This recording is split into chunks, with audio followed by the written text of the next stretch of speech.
Olá, bem-vindo ao curso de Introdução ao Geoprocessamento com TerraView ou QGIS. Eu sou Eimar Lopes, instrutor desse curso na modalidade online. Bem, nós estamos aqui na parte 4, né? Aula 4, e nessa aula nós vamos dar continuidade aí no tópico de sensoriamento remoto, falando um pouquinho aqui sobre alguns satélites de sensoriamento remoto. E para começar, eu coloco aqui alguns satélites, claro que não estão todos, né, mas os principais aí, principalmente utilizados aqui no Brasil, e as datas de lançamento desses satélites. Então aqui à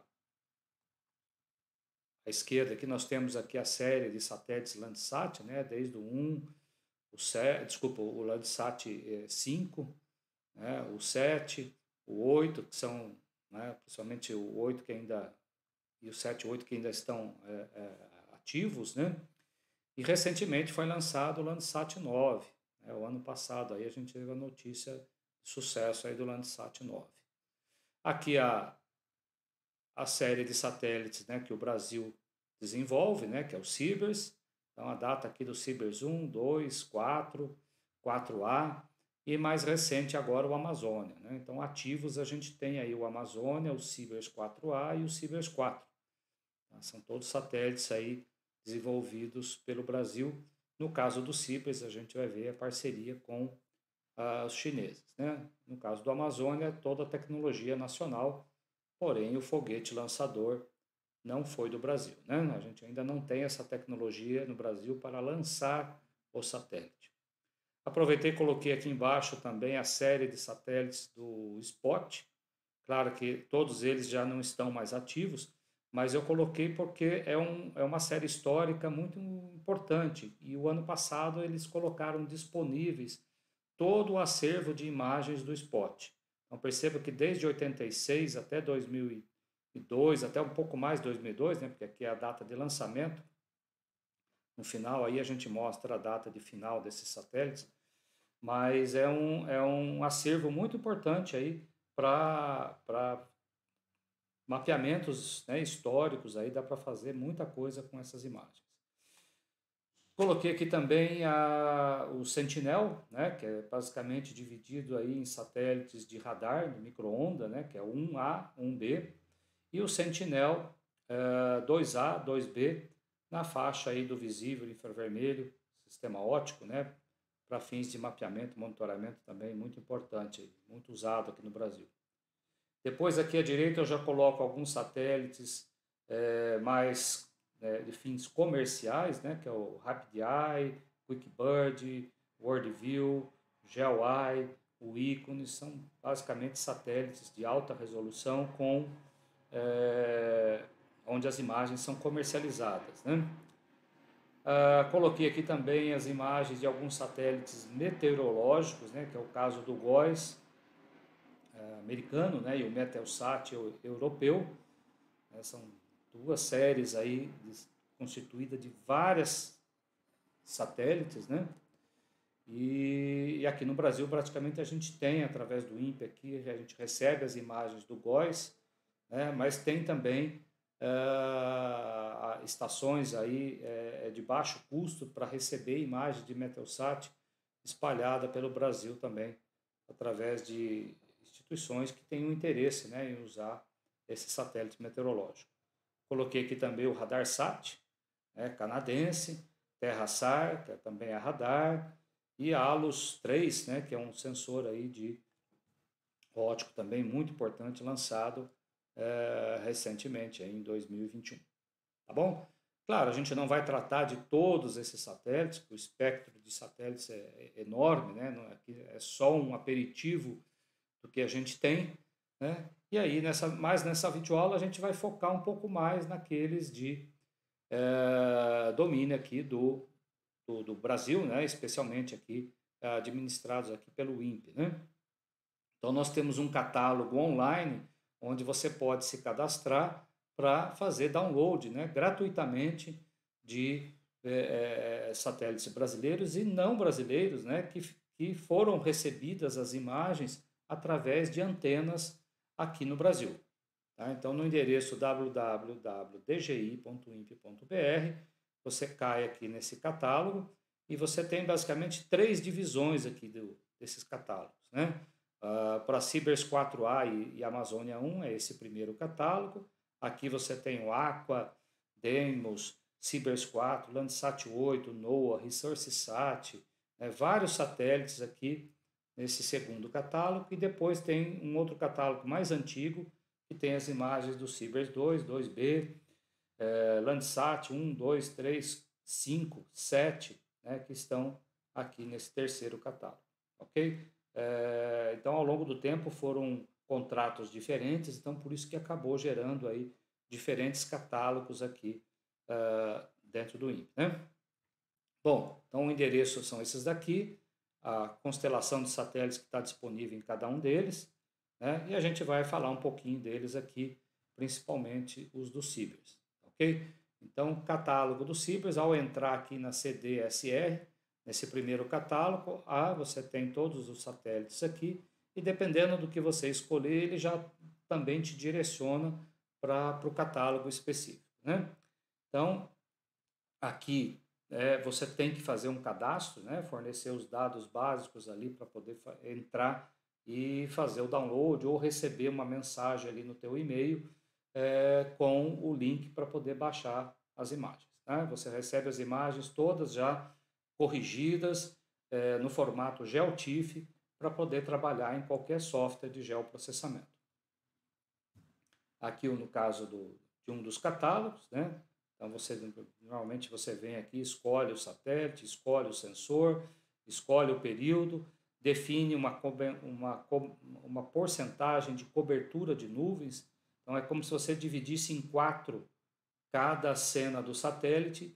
A parte superior esquerda é o quadrante 1, superior direita o 2, inferior esquerda o 3, inferior direita o 4. Né? Então, 1, 2, 3, 4, a gente dá uma estimativa de quanto de cobertura de nuvens que pode ter aqui, né, em cada uma dessas áreas, porque às vezes a imagem, você sabe que naquela cena, o teu município, a área sua de interesse está no canto ali do quadrante 3, então mesmo que tenha cobertura de nuvens no 1, no 2 ou no 4, né, te interessa você pegar a imagem ali que cobre o quadrante 3, né? Então você pode aplicar filtros aqui com cobertura de nuvem.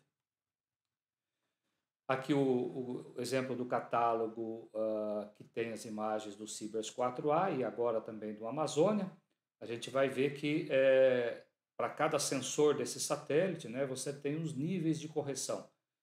Hoje a gente está distribuindo as imagens no nível 2 e também no nível 4, que são aquelas com melhor nível de correção. A gente vai falar um pouquinho também desses processamentos que são feitos aqui automaticamente antes de colocar as imagens disponíveis para a comunidade. Bom, mas vamos falar então do Cibers 4 e do 4A, que é um projeto em parceria aí entre Brasil e China, né, para desenvolvimento de satélites de recursos naturais ou terrestres, né? Então é um projeto do Ministério da Ciência, Tecnologia e Inovação, com o INPE, Agência Espacial Brasileira, e a CAST, que é a agência chinesa, né? Bom, a geração 3, 4 do Cibers, né, conhecida como geração 2 desse satélite, perceba aqui que são satélites já com uma capacidade maior, tanto de carga, de energia, de vida útil, né? Então, enquanto que o Cibers 1, 2 e 2B tinham essas dimensões aqui, né, essas propriedades, perceba que praticamente dobrou aqui a carga, a energia, a taxa de dados e a vida útil desses satélites. E a gente vai ver que tem satélites aí que têm durado bem mais do que os 3 anos, que é o caso do Cibers 4. Aí nós já estamos praticamente com 8 anos de vida útil e está funcionando ainda perfeitamente, né? No caso do Cibers 4, perceba que ele foi projetado então para trabalhar com 3 anos, ele foi lançado em 2014, nós já estamos aí em 2022, então com 8 anos de vida útil, né? Então, é um satélite com 700 km de altitude, uma inclinação de 98 graus. Então, perceba que ele não é exatamente na vertical, né? Ele tem uma certa inclinação, por isso que é 98, né? Uma taxa de revisita, isso porque enquanto o satélite tem uma órbita polar girando aqui em volta da Terra, ortogonal a ele você tem a rotação da Terra. Então, a cada 26 dias, o satélite passa sobre a mesma faixa no terreno, né? E a órbita heliosíncrona significa que a inclinação ali entre ângulo Sol e satélite é constante. Claro que tem a variação sazonal ali, né? Inverno, verão e tal, mas é heliosíncrono. Isso permite que sempre que ele estiver passando na linha do Equador, né, numa órbita descendente, por volta das 10h30 da manhã, ali, horário local de Brasília. Né? Aqui as características desse satélite, e aqui dá para ver, até ter uma ideia da dimensão do sensor, né, da câmera MUX, perto aqui do pesquisador do INPE trabalhando no equipamento. Né? Então, essa câmera foi desenvolvida pelo Brasil, assim como a WFI. Já a câmera pancromática e a de infravermelha, aqui foi desenvolvida pelos chineses. Então, aqui tem o tipo do sensor, né? A revisita. Perceba que aqui que a WFI a de 26 cai para 5 dias, isso porque ela enxerga uma área muito maior no terreno. Né? Ela enxerga aqui, olha, 866 quilômetros. Então, é uma faixa grande no terreno. Isso diminui, então, o número de dias para revisitar a mesma área. Enquanto que a câmera MUX, com a resolução de 20 metros, ele cobre uma área só de 120 quilômetros. Já a pancromática precisa de uma quantidade de dias maior, porque além da resolução ser melhor, ele pega uma faixa menor no terreno. Então, na verdade, a câmera PAN aqui, ela trabalha dentro da área coberta pela câmera de 120 km. Então, você pode posicionar a câmera MUX, a câmera PAN, né, em qualquer posição dentro dessa área de 120 km. Normalmente ela fica na vertical, mas você pode modificar o espelho ali da câmera para aumentar, inclusive, a revisita. Né? Aqui as características de cada um dos sensores, né, no que diz respeito às bandas dessas câmeras, né? A câmera MUX aqui com 4 bandas, a câmera PAN também, infravermelha, e a WFI aqui. Tá? Então são as faixas, né, do azul, do verde, do vermelho, infravermelho, pancromática, infravermelho médio, né, termal. Né? Então são as faixas que trabalha cada uma das câmeras a bordo do satélite Sibers 4. E o catálogo dele está lá, você pode escolher o sensor, o período, como eu disse, o quadrante, e você tem até um preview, um quick look ali da imagem que você escolheu, para verificar até se aquela cobertura de nuvens ali realmente não está interferindo na porção da imagem que você quer utilizar do nosso catálogo. Bom, e como eu disse a respeito aqueles parâmetros de correção, né? Nós temos as imagens, né, que são recebidas pelo satélite na estação de Cuiabá e são transmitidas automaticamente para o INPE de Cachoeira Paulista, aqui no estado de São Paulo, próxima na margem aqui da rodovia Presidente Dutra, né, que liga Rio-São Paulo, e de lá é distribuída para os usuários, né, através da internet. Então, o nível de correção 1 só tem uma correção radiométrica, então essa daqui não é entregue para o usuário, e somente nível 2, onde a gente, após a correção radiométrica, ele recebe também uma correção geométrica de sistema, com base na atitude do satélite, né? Lembrando que esses satélites eles trabalham com estabilização nos 3 eixos, né? De maneira que a câmera tem que estar sempre olhando para baixo, né? E também correções de efemérides ali da atmosfera, né? E depois pode ter outra correção que envolve também pontos de controle, essa não é entregue para o usuário, porque na verdade a gente acaba entregando a nível 4, que é que tem pontos de controle e ainda tem um modelo digital de terreno para realmente produzir uma imagem ortorretificada, tá? Outro produto que nós estamos preparando ali para liberar em breve é correção também no topo da atmosfera e reflectância de superfície. Essas imagens aí estão em fase final de teste e em breve deve estar disponível também no nosso catálogo. Então, a correção geométrica do INPE utiliza a técnica de transformações geométricas a partir de modelos de terreno e pontos de controle, que são extraídos de forma automática das imagens, produzindo então produtos aí ortorretificados. Tá? Então, é um processo automático que foi desenvolvido em parceria com empresas contratadas aqui pelo INPE para produzir uma imagem de boa característica, de boa propriedade ali geométrica e radiométrica.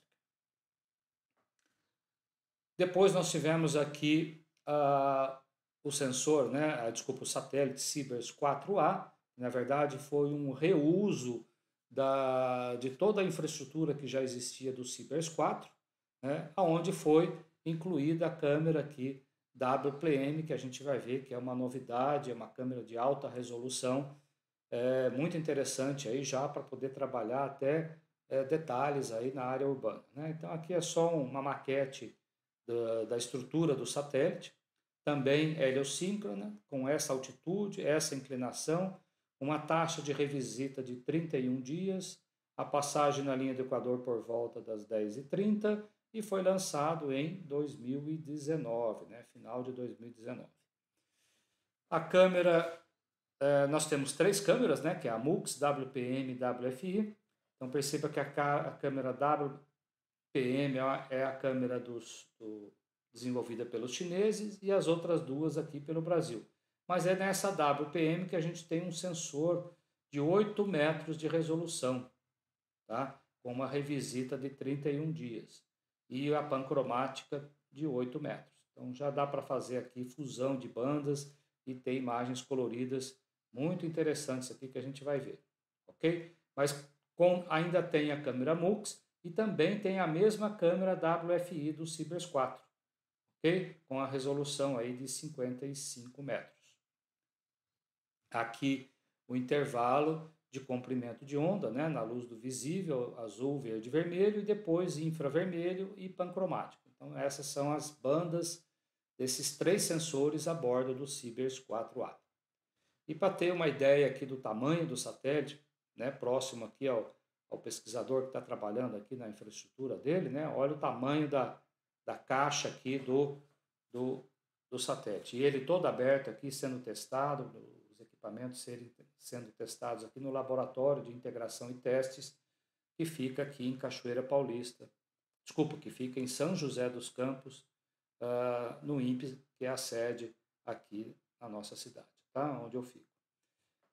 Aqui dentro desse laboratório a gente tem os vários equipamentos e com destaque aqui a câmera, né, de vácuo. Inclusive esse laboratório pode ser visitado, tem um setor de visitantes, você passa aqui por cima em volta do prédio, vendo o pessoal trabalhar ali dentro do laboratório, né? Só não dá para entrar todo mundo, o visitante aqui dentro do laboratório, porque aqui tem muito equipamento sensível, é um ambiente limpo, né? Que tem que ter ali impurezas. O pessoal, quando entra no laboratório, tem que passar por umas câmeras de vento para poder eliminar o máximo possível de impurezas no espaço aqui de trabalho dos pesquisadores, tá?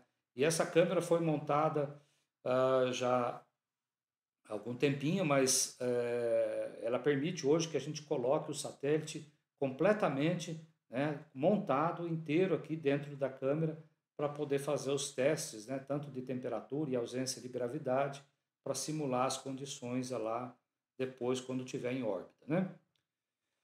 Quando ficou pronto, então, em maio de 2019, ele foi colocado aí a bordo de uma aeronave para ser levado para a China, né? Porque como o Brasil não tem o foguete lançador, e é um projeto em parceria com os chineses, foi levado para a China para ser lançado de lá.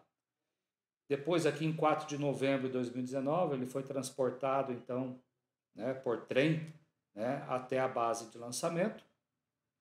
E em 7 de dezembro de 2019, então, foi lançado.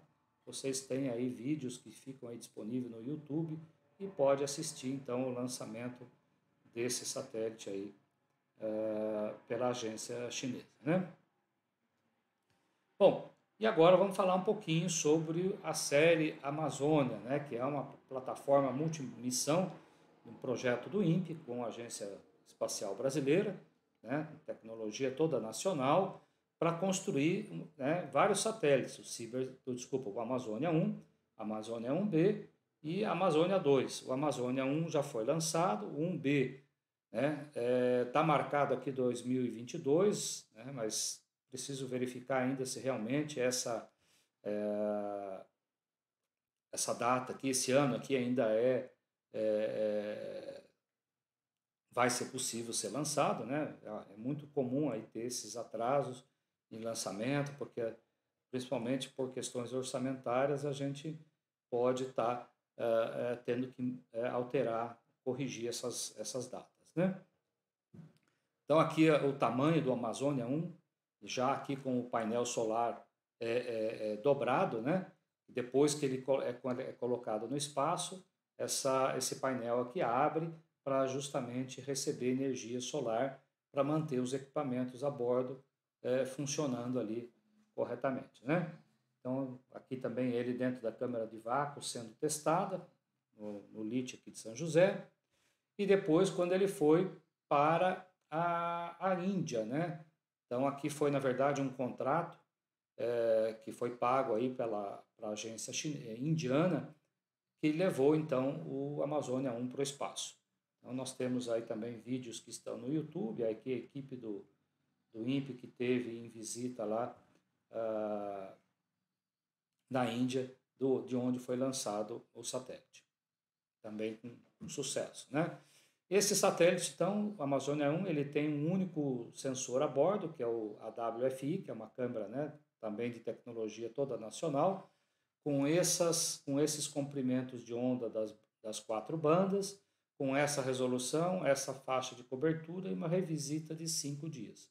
Só que aqui percebo então que essa câmera WFI, ela está a bordo do Amazônia 1, do Cibers 4 e do Cibers 4A.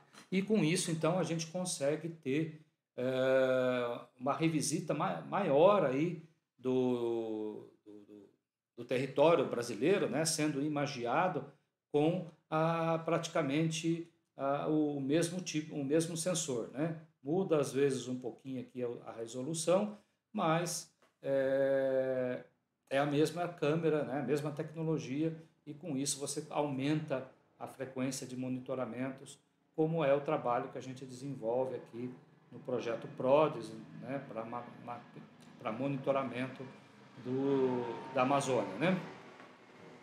E aqui eu só coloquei uma galeria de imagens, né, do Cibers 4.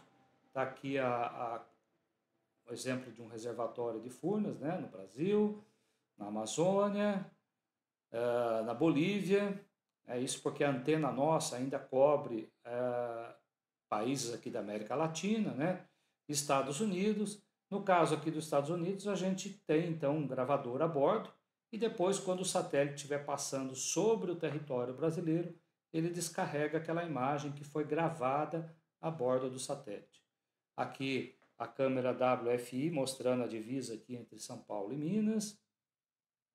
Também uma área agrícola intensa aqui nos Estados Unidos, irrigada aqui por pivô central. Você vê esse monte de bolinhas aqui, né, com irrigação.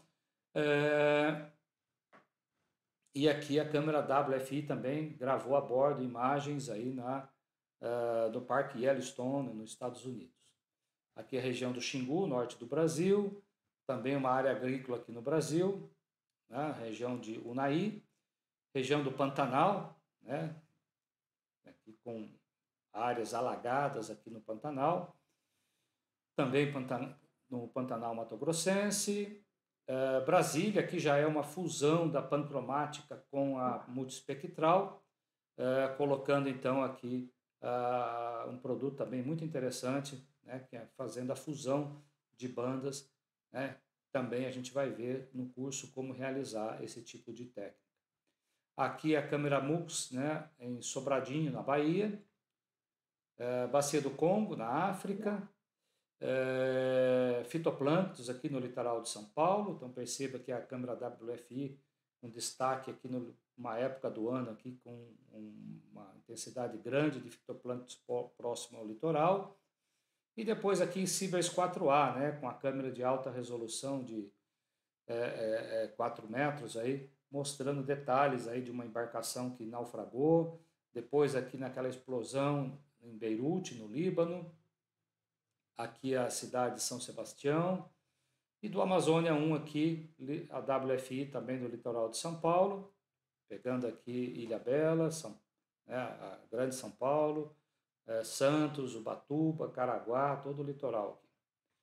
A WFI com o litoral do Rio de Janeiro. Então é isso. E trouxe também aqui, né, a série do Landsat 1 ao 8. Isso porque o INPE, desde que foi lançado a série Landsat, a gente recebe também, né, uma parceria com os americanos aí, nós recebemos essas imagens na antena brasileira. E com isso, essas imagens são gravadas aí no INPE e ficam disponíveis para a comunidade, né? Aqui exemplo então do Landsat 7 com as 8 bandas, só para vocês terem uma ideia de uma região aqui, né, vista. Então você pode fazer download de banda a banda no formato GeoTIFF para você depois executar os processamentos necessários com essas bandas. E no caso do Landsat 8, eu trouxe aqui mais algumas informações, né, por conta desses 2 sensores aqui que estão a bordo aí, com várias melhorias em relação às versões anteriores do Landsat. Então, em vez das 8 bandas, né, a gente tem aí 11 bandas, né, com mais intervalos de comprimento de onda ao longo do espectro aí para ser trabalhado, tá? E trouxe como novidade, né, o ano passado a gente teve a informação que, né, por surpresa aí, a Agência Espacial Francesa, a CNES, liberou todo o acervo de imagens do SPOT, do 1 ao 5. Então, imagens de 1986 a 2015, até imagens com alta resolução disponíveis do mundo inteiro. E no caso do território brasileiro ali, você pode então estar baixando as cenas em diferentes datas ali do Brasil. Então aqui o site é esse daqui, eu trouxe aqui mais essa dica, né?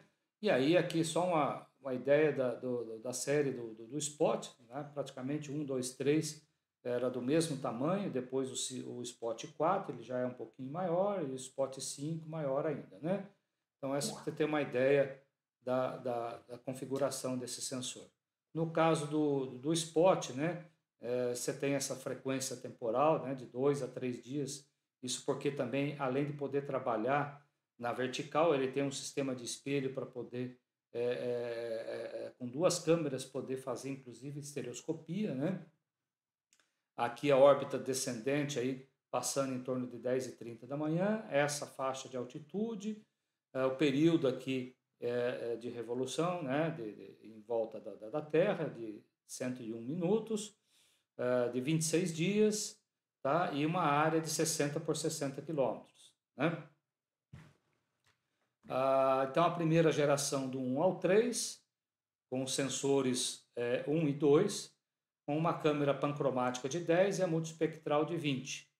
Tá? E aqui está as datas de lançamento do 1, 2 e 3, do início de 86 e o final em cada um, quando esses satélites deixaram aí de funcionar, ou por algum problema, ou porque a vida útil dele realmente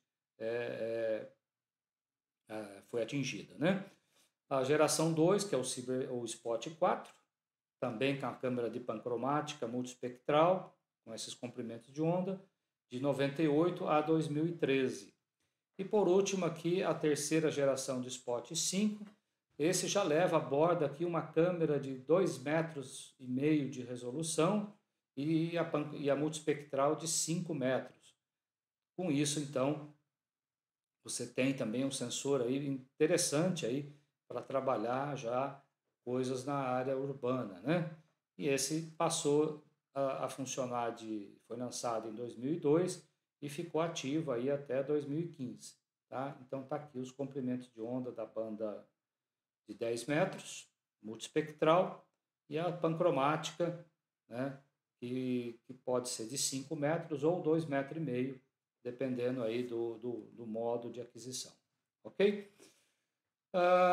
Então era essa as informações sobre satélites, né? Demos importância maior aí para os brasileiros, mas na vida aí do geoprocessamento vocês vão encontrar, né, nos outros satélites, principalmente os satélites ópticos, vocês vão encontrar basicamente as mesmas propriedades aí. O que muda é a resolução, é a órbita, é a frequência, né, com que o satélite passa e as diferentes agências que distribuem essas imagens, ou de forma gratuita, ou muitas vezes aí também são satélites comerciais, que aí você tem que pagar para poder estar recebendo as imagens recentes, né, do seu território. Então, muito obrigado pela atenção. Até uma próxima videoaula.